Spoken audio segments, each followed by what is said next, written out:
part of our history. Just outside the Oklahoma County Sheriff's evidence room, you'll find Sergeant Bradley Wynn's office. About a decade ago, he became the agency's historian, working on a book, pulling together documents, and talking to former employees. He has dug up everything from old guns to personal belongings of past sheriffs. In a very short period of time, what started off as a small handful of items turned into probably about 6,000 artifacts to date, including all of our original jail ledgers going back to 1890, about 300 of those books. Those ledgers contain every arrest deputies ever made. The first was from a shootout in a saloon. Long before craft breweries and to-go cocktails, Prohibition was behind many arrests. Up to that time, Oklahoma City was still kind of a Wild West town. Shootouts were very common, brawls and brothels. I mean, like I said, the community was a very different place. The books also contain some household names. Ted Cole was put in jail here before he went on to escape from Alcatraz.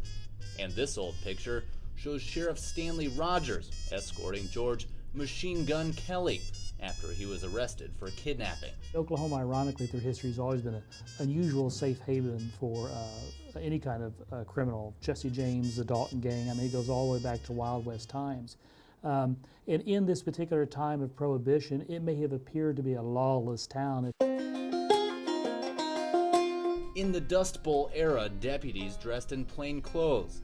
Instead of a taser or pepper spray, they might have carried brass knuckles. When gang violence continued to get worse, the sheriff's office says deputies needed more firepower. Around 1931, the sheriff had to make the decision to start buying automatic weapons like this Tommy gun just to keep up with some of those mobsters. The department still has a couple of them left, and they still fire. The remaining Thompson machine guns could be worth between $20,000 to $30,000 now. Deputies no longer use automatic weapons. Many police agencies across the United States, despite what movies may show, really did not want to participate in purchasing fully automatic weapons. They simply had no choice when gang violence got so out of control. The sheriff's office hopes it can start making these artifacts more accessible to the public soon. Wynn says the ledgers could be useful tools for research and genealogy. With policing in the spotlight, he believes the history has important lessons for how we move forward. I think that policing will certainly be more of a police and community involvement, because it has to be in order for it to succeed. We are not here to just be enforcers.